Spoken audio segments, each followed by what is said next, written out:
Hi, everyone. It's Alex Savidge at KTVU, Fox 2 News here in the San Francisco Bay Area. And we want to talk about some of the latest headlines surrounding the coronavirus outbreak in this country with Dr. Vanila Singh, clinical professor at Stanford School of Medicine, and also the former chief medical officer with the Department of Health and Human Services. Dr. Singh, as always, good to have you on today.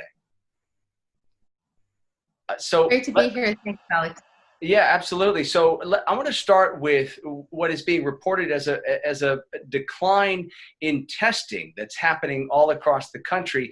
A report from the AP suggests that testing is on the decline. The average number of tests is at 750,000. The average number of tests done every day in this country at 750,000, down 3.6%. over the past couple of weeks. What do you think is going on here? And are you concerned about this?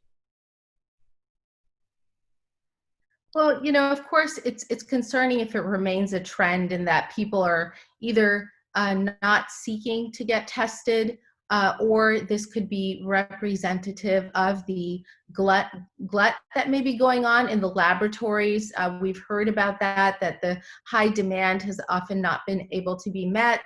It could be just a minor fluctuation that is occurring due to testing materials. It could also be due to the system that we have. A lot of drive-throughs, we see that our long hours, we see those on TV, and maybe people aren't necessarily feeling like they want to stand in line or wait in line with their car. But it is important to watch that trend because, of course, we want more testing. The key thing for people to know, though, is that testing is not the final item. When you get a test and let's say you're found to be negative, that doesn't mean that the next day you may not get exposed and be positive. It's only really good for the moment. And it's important if you're having symptoms. They could, of course, be due to other issues such as the normal flu. Sometimes people have allergy symptoms that could mimic a cough and sneezing and whatnot. So there could, of course, always be other reasons for it. The main thing is we don't want people to get discouraged. If it is a supply chain issue, I'm certain that those companies are definitely looking at means to scale so that we can continue to try and reach our goals across the nation. One of the big issues is, of course, the turnaround time for the results for tests. And you talk about people being discouraged, but there are these stories of people having to wait days, potentially a week or longer to get their the results of their coronavirus test, which obviously sort of defeats the purpose of the test, because who knows what that person is doing in the meantime. And if the test turns out to be positive, obviously it's not a good thing if they're not staying at home. How do we cut down on the turnaround time for those test results? Yeah, so there's 3 different types of tests. The FDA has given emergency use authorization, EUA, to about 205 plus companies. And those are 3 types of tests. One is the molecular traditional test that we know about. It's called PCR. It takes the genetic material and amplifies it. That takes several days. It takes the longest, but it's also the most accurate. There are about 166 companies right now that are doing that test. The second type of test is the antibody test we've all heard about. Now the purpose of that test is to really look and see if somebody's already had the infection, because they would have evidence of that by the long-term antibody molecules that would be there, reflecting that the person has had exposure to the infection and has some, hopefully some element of immunity. But it can also tell you if there's an active infection going on as well. That's not necessarily the purpose. There's about 35 companies that do the antibody test. And the third type of test, which is really gaining a lot of interest, are the antigen tests. Those are tests that look at the antigen on the virus, the coronavirus, named for that because it has these spike proteins. And there's only 2 companies that have had emergency use authorization. One was just recently, a few weeks ago. This is an important test because it is a point of care test, a test that you can get results really within an hour, but they take longer to develop because you have to actually get the protein and purify it. But we know that this is going to play a role certainly for some people. It all depends on why the person is being sent to get tested. Mhm. Is it just because they're concerned, or do they have symptoms? And then the doctors can make their judgment on it. The one other point on the antigen test is that you trade in rapid results for less sensitivity, Right. meaning you could get a false negative if and when that happens, if the doctor feels that the person has a compelling story, or we really need to make sure that they don't have a positive infection, that they can then go on for the molecular PCR testing. So even if the results are, even if the accuracy rate for the antigen test is not what you would want, um, even if it's returning, false positives or inaccurate results. But if you're able to have more widespread testing, antigen testing, and you're able to get the results back more quickly, is it ultimately worthwhile to try to ramp up that aspect of testing? Absolutely. It's a great tool for those folks who every so often may want to make it as part of their screening if they're in high risk or vulnerable communities, for example, kind of a screening mechanism where they don't have the symptoms. They're not even sure if they've had the exposure, but it's important because of where they are. Maybe they're in high risk situations. And also it's great for the doctors to, if the patient has less symptoms, but they are, again, potentially high risk for having a bad outcome, they can every so often get it done. And it's just another piece of evidence that the person's okay.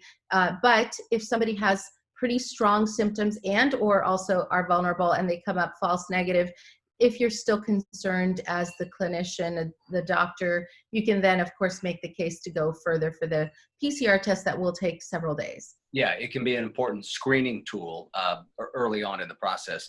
All right, let's switch gears and talk a little bit about, speaking of testing, but here in the state of California, there was sort of some troubling news yesterday. Despite the fact that it looks like the case numbers in our state are starting to plateau, it was also reported there is this technical glitch, a technical problem with the data system that is used by local health departments to report their coronavirus cases to the state of California. So there are some questions about how reliable the latest figures on cases might be here in our state. Are you worried at all that we might have been undercounting the number of coronavirus cases here in recent weeks?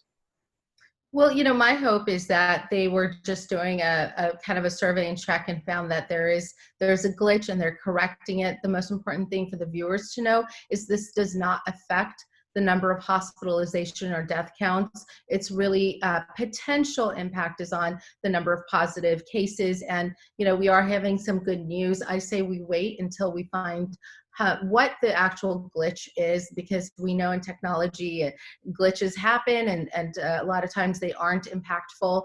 But at most, I think the big worry always is it an undercounting? Because if it's overcounting, that'll only produce good news. But if it's undercounting and in a substantive manner, then of course we would have more cases.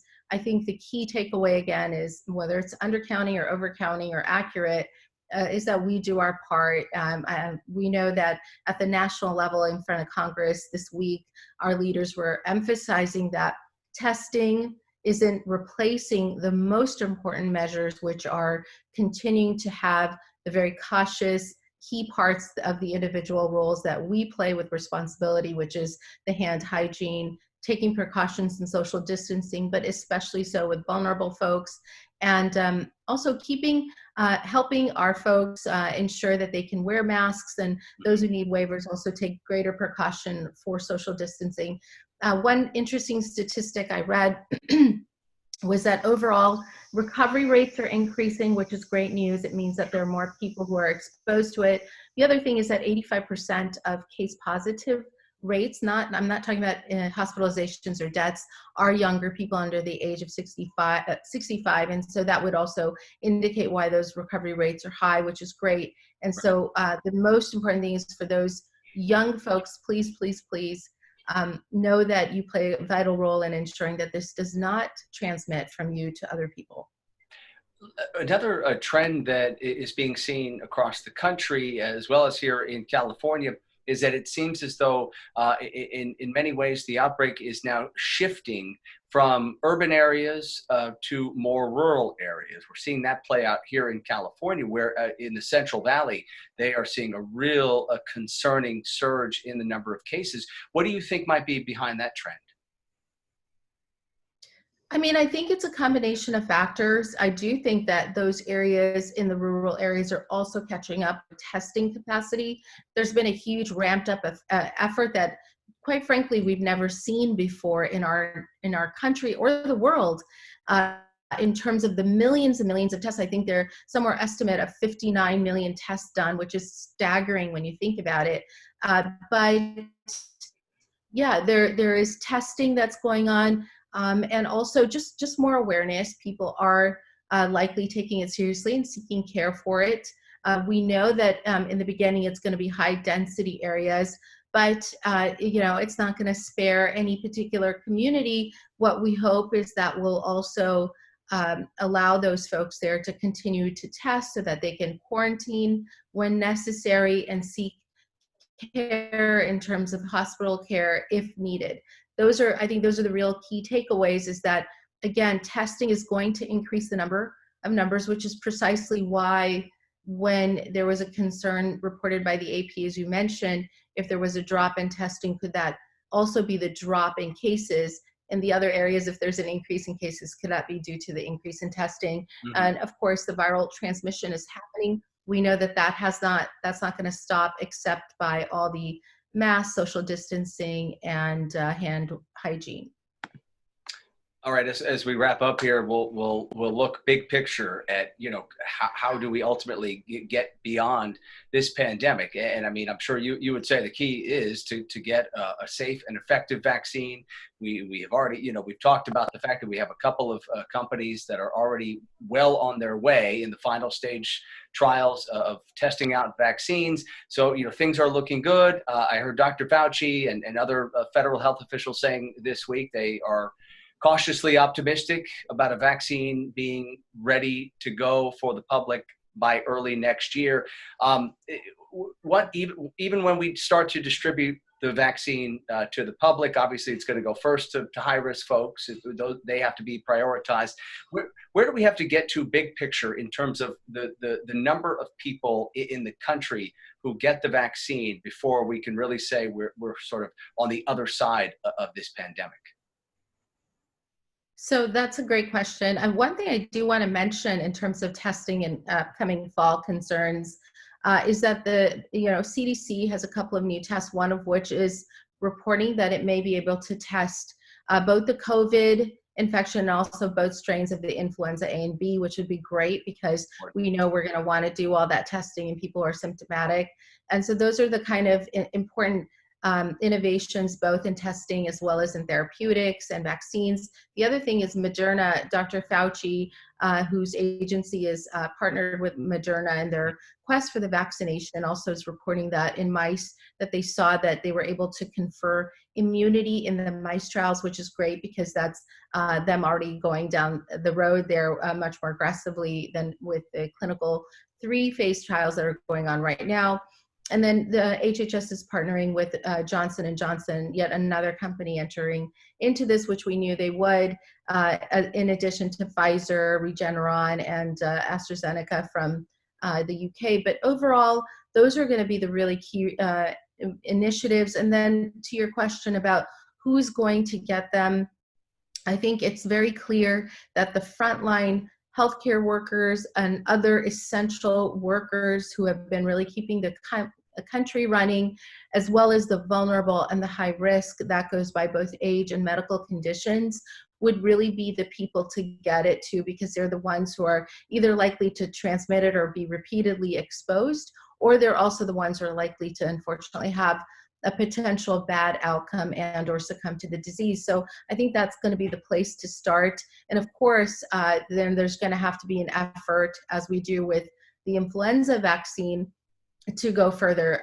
with who else can get it. All right, but still, you know, I mean, obviously this vaccine is being moved along at an incredible speed right now to try to get it approved and out to market. But we still have, such a long way to go, because we're still talking about it's, sometime late next year until we really have a significant portion of the population that's received the vaccine, right? Yes, absolutely. I think this is an example really of unbelievable warp speed really in terms of operation, which is what HHS has named it, or the president's task force has named it. But we are seeing science innovation at the fastest rate possible. And we know that it's absolutely needed because so many people, their lives have either directly been affected by COVID, but more importantly, have been indirectly affecting their livelihood. We know a lot of children and middle-aged and high school students who it is already having a substantial impact in their formative years on education. So it's really affecting all sectors of our life here in the United States and worldwide. So I'm happy that I'm seeing that kind of collaboration and resources put into what is really proven to be an unusual time in our nation. Certainly. But yeah, it's good to see things moving along as quickly as they are in terms of developing this vaccine. It's remarkable, really. We'll leave the conversation right there. I really appreciate always your time and your insight on these topics. Dr. Vanila Singh. I'm Alex Savidge from KTVU, Fox 2 News in the San Francisco Bay Area, and I'll talk to you next time.